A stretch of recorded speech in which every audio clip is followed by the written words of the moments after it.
Hello, everybody, Facebook friends. This is Darren Isaac coming to you live from Montana.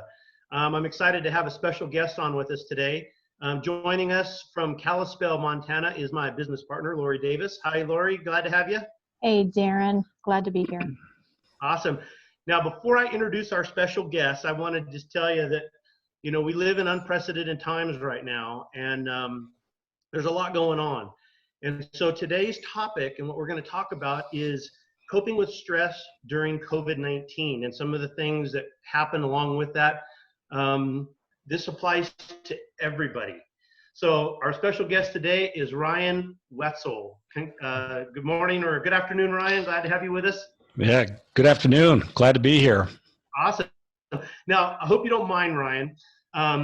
In inviting you on here, I had to Google you to find out some of the stuff that I knew already, but I wanted to get the specifics because it's really good stuff and I don't want to miss it, right? Sure. So you were a featured speaker on TEDx, Right. TED Talks, right? Yep. Awesome. So I went to TED Talks and I got your bio. So let me read that first, and then I'm going to show a little video about you and some of the things that you've done in the past, and then we'll dive deep into today's topic. Does that sound good? Sounds great. All right, Absolutely. So So Ryan Wetzel, here we go. He's born and raised in Montana, and you're a descendant of the Blackfeet Nation. Awesome. You're a former professional basketball player, Hall of Fame athlete. You're a coach, motivational speaker, and mental health professional with over 20 years of experience across many platforms, including suicide prevention, drug and alcohol prevention, law enforcement, community corrections, mentoring, and clinical casework. You are also, and I've seen this movie, it's fantastic, you are the co-star of the acclaimed basketball documentary, Never Too Late. Now, That's awesome. If you haven't seen it, we'll put the link up. You guys can go watch it. It's awesome. You're also featured in a new book called The Rise of American Indian Basketball, which is supposed to be released this spring. Is that right? Yeah, it's actually released now, so you can find it on Amazon. It's titled Native Hoops. Native Hoops. Okay. Yeah, Very but cool. That's it. Yep. All right. And you're a former graduate of University of Montana and a Montana State University Billings. You also hold an Associate's of Arts degree in Behavioral Science, as well as a Bachelor of Science degree in Psychology. And I like the last line of your bio where it says that you enjoy being a proud father of 6. Oh my gosh. And a supportive husband to your lovely wife, Brooke. Now we'll get into your children, and how you're coping with having all 6 children, or maybe some of them are off to college or whatever, but having a house full of kids, that's amazing. So, but before we do that, I want to show this little video clip at the teaser of your movie, so that kind of gives an idea of kind of who you are and where you come from. And then we'll dive deep into today's thing. So Lori, if you could go ahead and play that, or no, wait, I'm playing it, right? Yeah, you're going to play it. So here, let me share this. I'm going to play it. All right, here we go.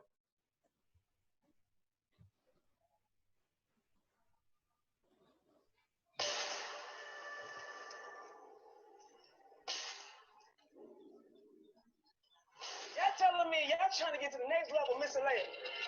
Who the hell gonna give you a job? He wants to impress people. He wants to make an impression on the world. He'll go and tell there's no end.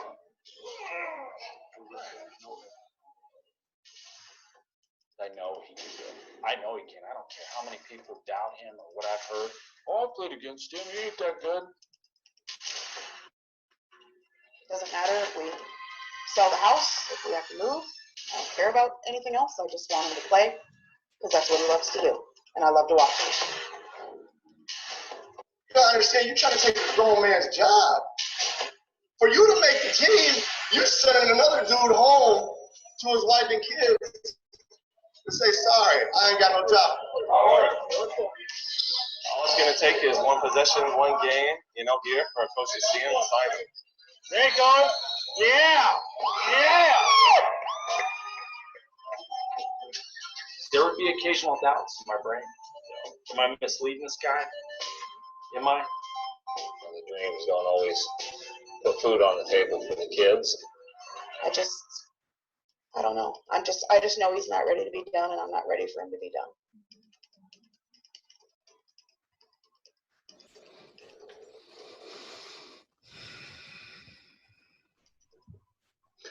No, that's awesome. Yeah. Let me go back over here and unshare my screen. So you and I, Ryan, we met.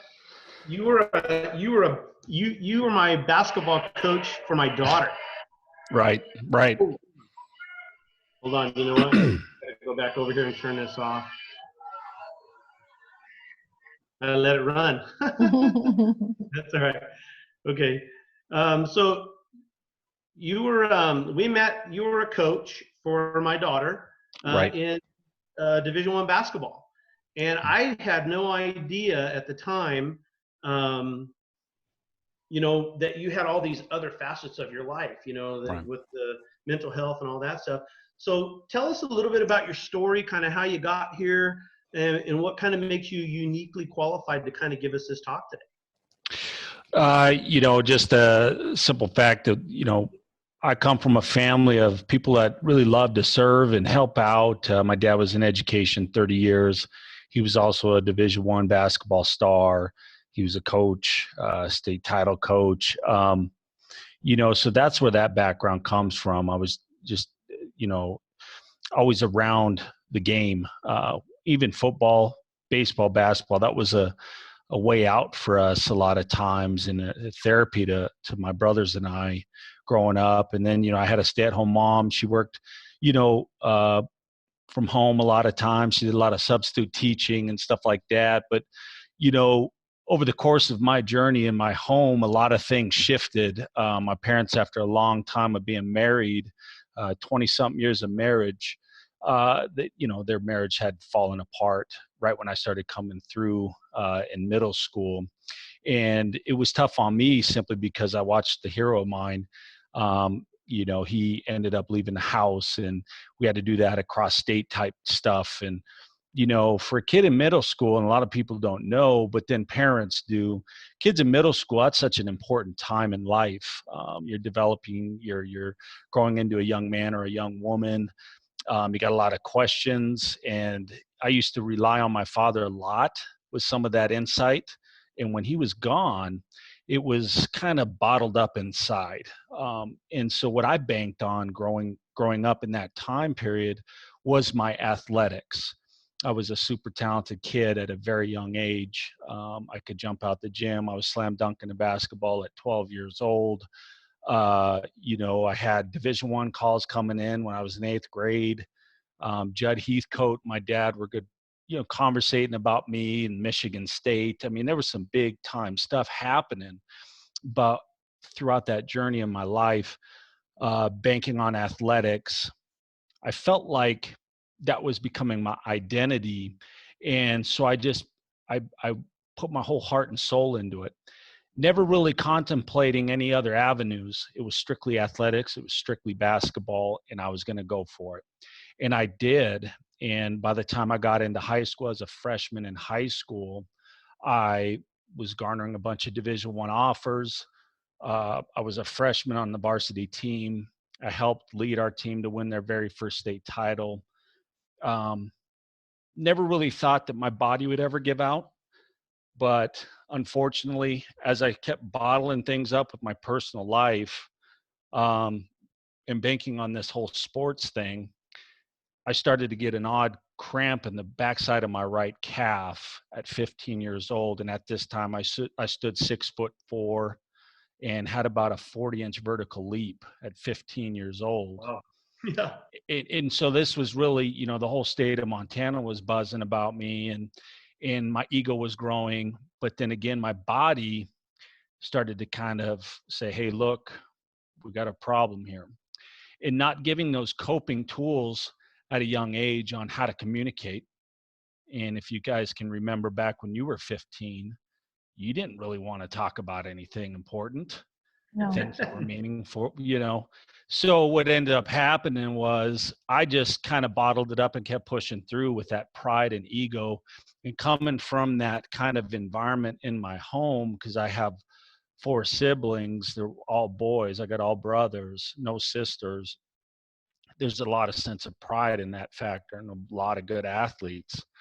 So that pride factor played a part in me not talking. And what ultimately happened is this injury, compartment syndrome is what I developed in my right leg. It started cutting circulation off in my foot and nerve damage and all sorts of stuff. So the doctors, they took me in after only a minute of running up and down the floor. My foot would go numb. And this was going into my sophomore year. So they go take me in, my leg gets jammed with a bunch of needles, and they discover I had compartment syndrome in my right foot or my right calf, and they filleted my leg like a fish. But what ended up happening is my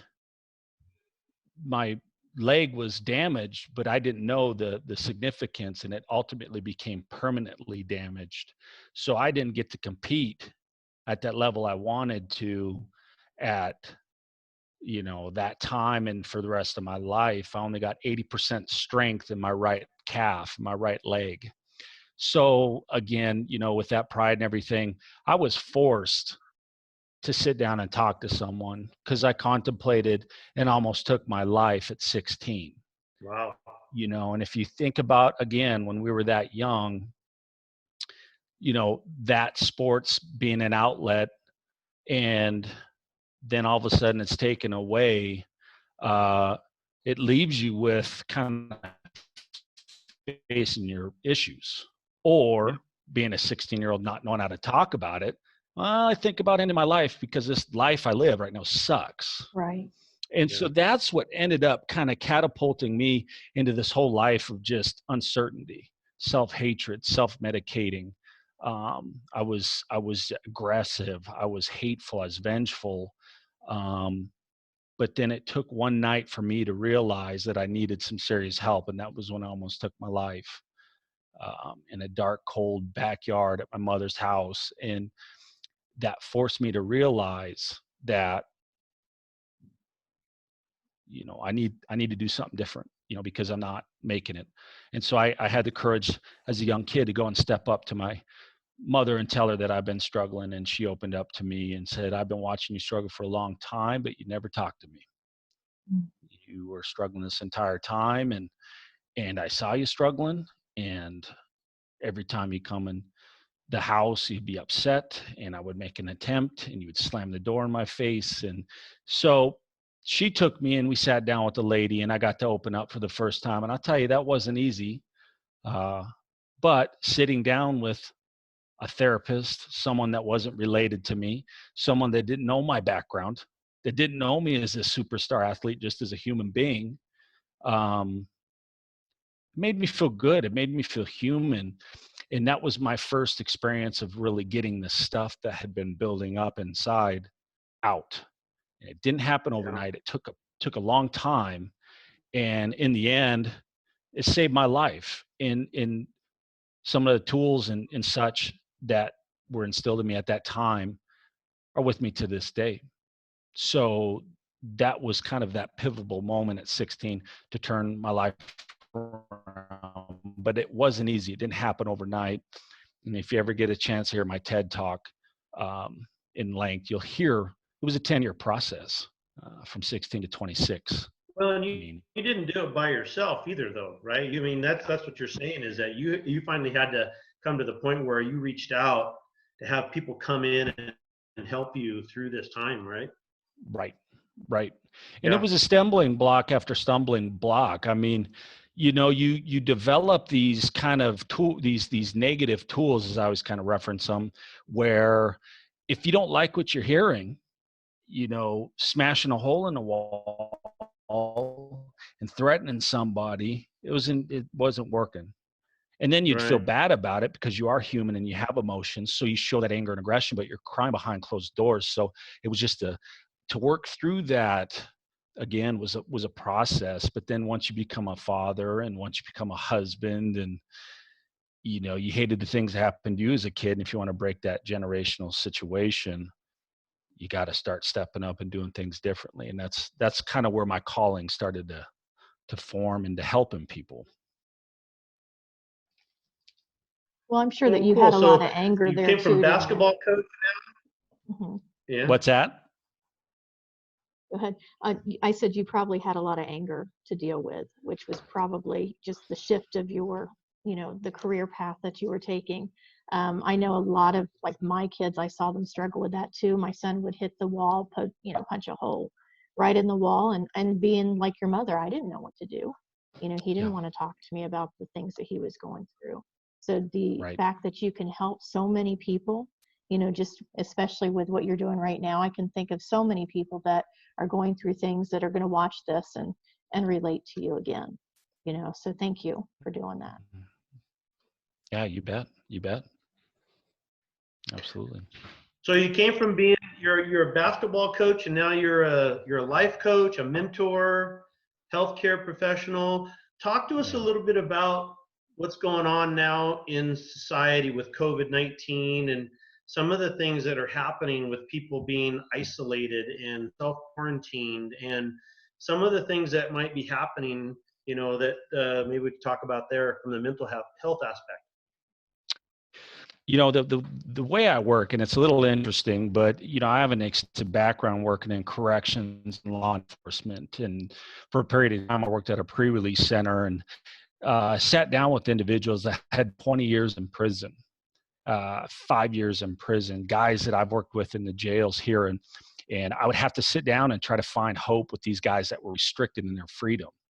Mm-hmm. Okay, Yeah. and so I'd have to sit there and try to motivate these guys into looking out at their life at this time and make sure, hey, we still can be hopeful here. We still find ways to be productive, healthy. And how do you do that? Well, you got to look within yourself. What got you here? Well, these guys would open up what got them there. And then it would be like, okay, well, how do you better the situation so you don't continue to come back? And I used a lot of that in my own self-work through this current time, being locked up in my house, having to sit home and redirect my face-to-face guy. I'm such an individual that loves to go out, goes into schools. I love sitting in a classroom with 30, 40 middle school kids to talk to them about healthy coping skills versus negative coping skills. I love and thoroughly enjoy it. But not being able to do that, that's part of that experience of me growing up as a kid. I always wanted to help. And so not being able to do that like I generally do, I have to redirect my thinking. So the important thing that I encourage people to do is, sure, this is a stumbling block or some form of way of restricting what you're usually used to doing. Well, find better ways to help you grow. I talk about self-motivating, having a 15, 20-minute window every morning. Get up, do a little bit of exercising, get the endorphins going. What else can you do? Well, I live out in the country. I take a walk every day, every evening for a good 15, 20 minutes. I got self-motivating books, things that I can invest my time in instead of dipping into stuff on social media or on the news that can drag you down. And they might be telling you some informative stuff, but again, you're already feeling down, not productive, and you're influencing your house with all this negative input. Limit that stuff. Yeah. That's the important thing. And that's kind of what I do is I'm reflecting on my experiences working with these individuals that were incarcerated to help me understand how I can grow better. Well, and that's true too, because, basically life is based on our perspective, right? Right. Winston Churchill said, a pessimist sees the difficulty in the opportunity. An optimist sees the opportunity in the difficulty. So we're in a difficult time right now, right? Right. So, but there's still opportunity out there. It's not doom and gloom. The sky is not falling. We are going to get through this. And it depends on how you approach it. It will determine your reaction to it and how it really affects you. And that's the same thing in any area of mental life. Right. Mental health and stuff like that, right? Absolutely. And it's key. I'm such a family guy and a supportive person that, I encourage people to reach out, whether it be, we're fortunate nowadays to have this FaceTime stuff and even seeing a physical face-to-face, whether it be digital or on the phone. But I think it's so important to have that as well, because, hearing it, we're in this together. having those supportive members. And I really encourage people to not surround themselves with individuals that are a trigger for them, for people, that are easily influenced by the negative. I think it's so important to surround yourself with people that are uplifting and hopeful and can be a little bit honest with how you're acting, responding to this situation. And, people that are in recovery, I've helped immensely during this time, that sit in their home where it was a trigger for them and they would relapse. And I tell them, no, I encourage them to do FaceTimes and such and reach out so they don't sit there with an idle mind. I did a video on Facebook today about that. Don't let this thing idle. Stay busy, stay productive, because an idle mind can lead to a very bad spot. Yeah, no, that's totally true. Yeah. Yeah. So, when we're talking about different types of stress that's going on right now, there's a lot of fear and anxiety. I mean, we've had over in the last 2 weeks, 10 million people have applied for unemployment, and there's going to be more. It's probably going to get worse before it gets better. Right. What groups of people do you think you could identify that would have more difficult times than others, and what types of stress, like with addiction and suicide and depression, do you see different groups of people having, like even from parents to children? And how important is it for like parents to be a good role model for their children? Maybe try to install more of an encouragement rather than getting fearful. You know what I'm saying? Totally. As far as a parent, and I'm a dad, and I have my children, and I'll tell you, not feeding it all that much. I got, my youngest is 12, my oldest is 21. And, the conversations I have with one or the other is completely different. My 12-year-old, he is concerned. He's got his concerns about why he won't be, when is he going to be able to go back to school to see his friends? He actually misses that. I stay hopeful there. I tell him that it's going to happen. I don't know the time. I don't know when that's going to happen, but it will happen. Why don't we FaceTime with your friends? And it's that simple. I threw his buddies online the other day, and I encouraged all of them, about 3, 4 of them, to get online and play video games together. And next thing you know, that whole room's laughing. And that part of, yeah, this is happening. There's this virus out here and what it's doing. You need to know the seriousness of it. But then we're going to move on from that conversation. We're going to start kind of doing our thing and being safe here at home, and dad, mom love you. And just that positive affirmation really helps that kid. My 21-year-old, who's going into the medical field, just like your daughter, Yeah. She's getting in the medical field, and right now she's taking a couple of courses that are really, really informing her on some of this stuff and sanitizing and how long these viruses exist. And I get to go in a little bit more depth with her, and she actually gives me a little bit more insight on the seriousness of this whole deal, because it's fresh in her mind. She's very educated. So it's fun to sit there and have that more adult-like conversation with her. But then again, I reiterate that everything's going to be fine. I got to remember I'm a dad here first.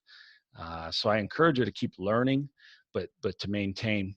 And that's where I go with the parenting aspect. And I try to limit that negativity, because that fear and anxiety will grow in these kids, and it'll trigger some serious stuff that you don't know you're building inside of them. So I try to water down that fear. And then just, you mentioned the unemployment situation and how do we go again about our day to day. And again, I just encourage people to just continue to reach out, have an agenda. I wake up every morning. I ain't leaving this house. I'm staying here, but I'm still getting up. I'm showering. I'm shaving. It's one step forward where I'm kind of like, okay, now I feel like I get something done. Then I take a good half hour. I read a part of the book that I'm reading right now. I have this agenda set. If I need to do 2 different exercises today, I'm going to do 2 of them, one in the morning, one in the afternoon, because I have the time, and then making sure that my family's okay. And it's either FaceTiming or, the simple stuff. I make sure that. But again, there's unemployment people. I encourage to not stop. I guess it's been bombarded. You have this website crashing. Just keep working at it. Don't give up. it'll eventually happen, and stay hopeful. Yeah, I know we started doing Zoom Hangouts. So I get all three of my daughters on, and we all get on. The first time we did it, we were on for over an hour. And we just talked and chatted about things. And it was so nice because you kind of felt like they were right there in the room with you. So Yeah. we've started having Zoom Hangouts. You can do it with FaceTime, you can do it with Messenger, all that kind of stuff. So yeah, I mean, I agree with you. It's been kind of a different way to connect with people, but we're still connecting with people. So let me ask you Right. another little two-part question here. What are some of the signs that a person individually can look at within their own life that they're starting to stress out? Maybe they don't realize that they're going down that road that possibly lead to depression or even suicide. What are maybe some of the signs that other people on the outside should look for in people, so that way we could oh, wait a minute, we might need to go help that person. You know what I mean? Absolutely. So the number one thing is just paying attention to the demeanor of that individual. That if you're seeing any kind of short temper, short fuse, any negative responses back, swear words, more increasing the disinterest in religion or faith-based stuff, or more interest in faith-based stuff. Watching individuals giving away prized possessions, those kind of things that you're like, wait, that's not normal of them. It's right there in front of us sometimes, and oftentimes after a person either dies by suicide, it's like, oh my gosh. After I've done numerous presentations on this stuff where I'll say a little bit, and then after the presentation I have people coming up crying, going, wow, you just said pretty much what my husband was going through. And paying attention to the curtains closed, the TV off, and it's 2 o'clock in the afternoon. Those kind of things. A distance, and I know we're talking about social distancing, but when you are noticing someone just closing off and keeping the conversation short, that's another red flag, in my opinion, that you need to maybe investigate a little bit more. And it's as simple as just, hey, how you doing? And if they're reluctant, you be persistent. I'm fine, don't worry about it, leave me alone, I'm good. No, hold on. And if you don't feel comfortable talking to somebody about how they're feeling, whatever, you yourself visit with someone that you think would be willing to step up and confront this individual. That is so crucial. Well, now is my next kind of question. And is so, as an individual, if we start recognizing the fact that, hey, I might be getting a little bit depressed because maybe I'm sleeping in too late, or my sleep habits are off, or my diet, I'm starting to eat junk food or whatever, reaching out, what if there's an individual out there that's listening to this right now that doesn't feel like they have somebody they can talk to, like they don't have a family member or a friend? What can they do? Where can they go? Well, there's always important, there's information all over the internet, and the one that I encourage is the 1-800 number. I got to pull it up. 1-800 numbers that are up all over the place. National Suicide 1-800 number, and that is 1-800-273-8255. That's another big resource that I promote all the time, and I encourage people to look up all the time, because they're 24/7, 7 days a week. And again, it's that National Suicide Prevention Hotline. And also another one that I'd want to throw out there too is the National Domestic Violence one, because you got a lot of people that are dealing with issues at the house that they've been struggling with, and that these schools, stuff like that, can't help out during this time. It's crucial for these resources to be out there via internet for these people that can call at any given time that may be facing something. So the National Domestic Violence Hotline, 1-800-799-7233. That's another great resource that I continue to push out there for these people to see. Right. Yeah. Same with veteran services. I had talked to my aunt yesterday. Her daughter is in the medical field, and I don't know if you guys have heard this as well, but the patients are spitting in the nurses' faces, and they're threatening to shoot them because they feel that the nurses and the doctors are contagious. And so people are kind of losing their minds in the hospital right now. And I think that the nurses really need our help right now. The doctors do. They need encouragement. They need to have a, they're in this business because they love people and they want to help people. Also their curiosity of science, right? But at the same time, they're in, their lives are in jeopardy right now. Right. And so even more so, if you guys have family members that are in the medical field, tell them you love them, you appreciate them, that, thank you for doing what you're doing. And they need encouragement because they are really being affected. They're crying. They're very upset. They're tired. They're pushed to their limit. The same with the grocery store clerks and all these other people that are, also being treated horribly because there's no toilet paper and it's their fault. So this stress level is increased in people that are still working, right? So some of us are in that depression because we're not working or because we're not getting a check, but look at the people that are working through this. Right. It's really on both sides. We've got to really sympathize with people right now. This is the hardest time I've ever seen. And I went through the crash in real estate, in 06 and 07 and 08. And that was rough, seeing people lose their homes that I sold homes to, seeing divorces and foreclosures and suicide as well. And this is a whole nother game. My grandmother, 93, was on Zoom with us for the first time yesterday. She's never seen anything like all of us on a screen at the same time. She was so emotional about it.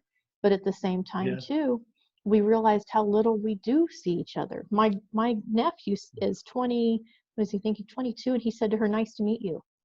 He'd never met her, and that's his great grandmother. That's how busy we all get.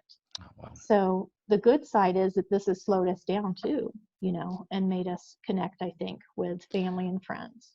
Well, the thing that I really want to emphasize, you nailed, Lori, is the taking advantage of the little things. Once we get the green light to be out and about and human beings again, I don't want to forget this time.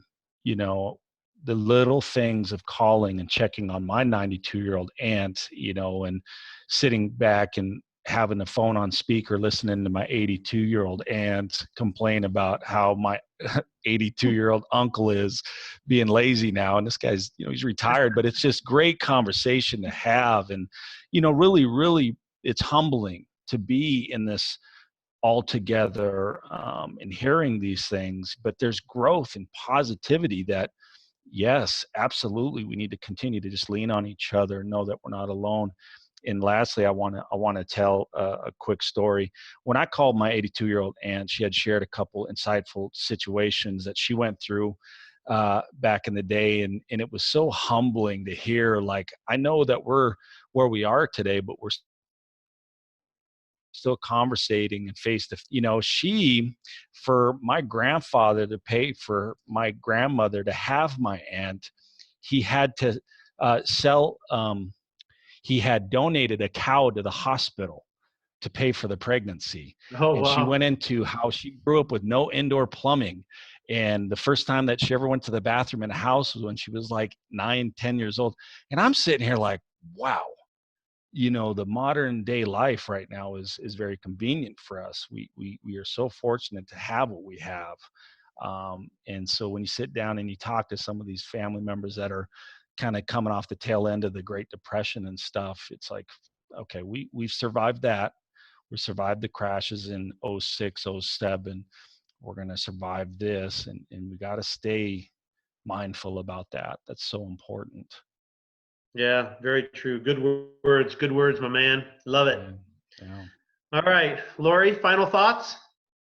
Well, I think that also in the police departments and things like that you've worked with people. I mean, it's wonderful that you're giving us an insight on the people that are in jail and in prison and how confined they are and how they are literally dealing with, an 8x8 room or whatever. And that's their life, And I think we all kind of feel imprisoned right now, within our homes, and just remembering to get outside.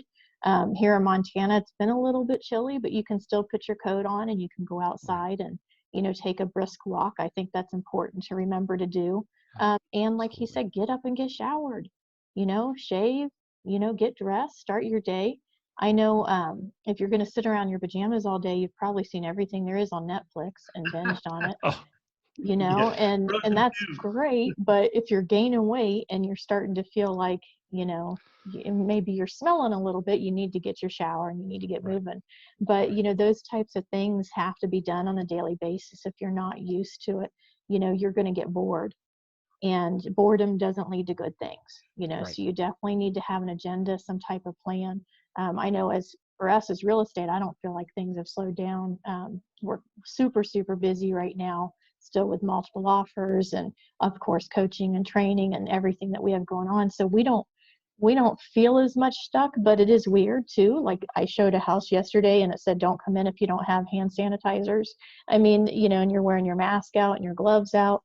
So it's a different world, you know, that we're all dealing with. It's scary at the same time, but it, you know, again, we do have the ability to help each other and help so many through this. So I do encourage people as well to get on Facebook Live with your family, you know, FaceTime, Zoom. Zoom is free if you don't need to upgrade the account, if you guys don't know that out there.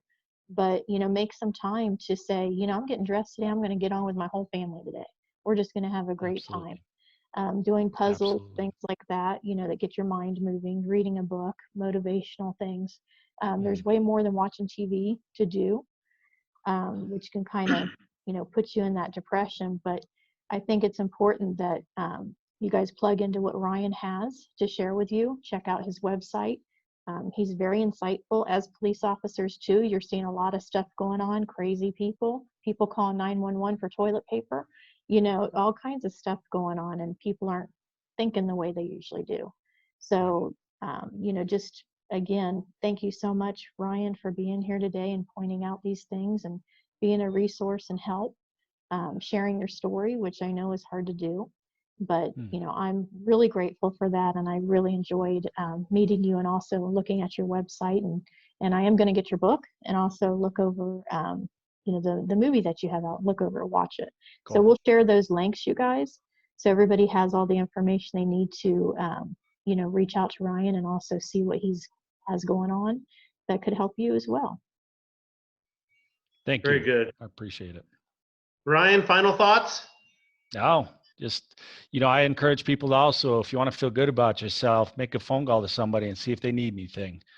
You know, you just be a shoulder to cry on or whatever. If they're trusting and willing to touch and hug, then so be it. But be a servant. Just reach out. Well, I'll leave you guys all with my final thought. Here it is. You know, it goes back to the optimism, pessimism type of a thing. And so I always like to ask people, you know, is the glass half full? And you usually get a question one way or the other. No, the glass is half full or it's half empty, right? Well, I'm what's called an eternal optimist because I think the glass is always full if you count the air, right? So everything's based on perspective. So let me just leave you guys all with this, that you're watching this. You're not alone. In this time of isolation, there are ways to connect with people. And if you feel like you're in a position where you might be headed down that road, reach out to someone. You can reach out to one of us. We're on Facebook. Give us a call, message us. We'll get on a Zoom with you. If you're home alone and you need someone to talk to, we'll Zoom with you. So just let us know. We'll put you on our Friday night hangout. You can come hang out with us. So, Ryan, I put your link up there for aslmotivation.com. So if somebody needs to get a hold of you there, they can go check you out. They can hire you as a speaker and come in and you can motivate people the way you do. And I just want you to know, both of you, Lori and Ryan, I appreciate you guys so much taking the time here to be here today. And let's just rock on and get through this together as a community. Absolutely. I appreciate you too. Totally. Appreciate Absolutely. you both. Thank you. All right. We'll see you guys. See you. Thanks, guys. Bye-bye.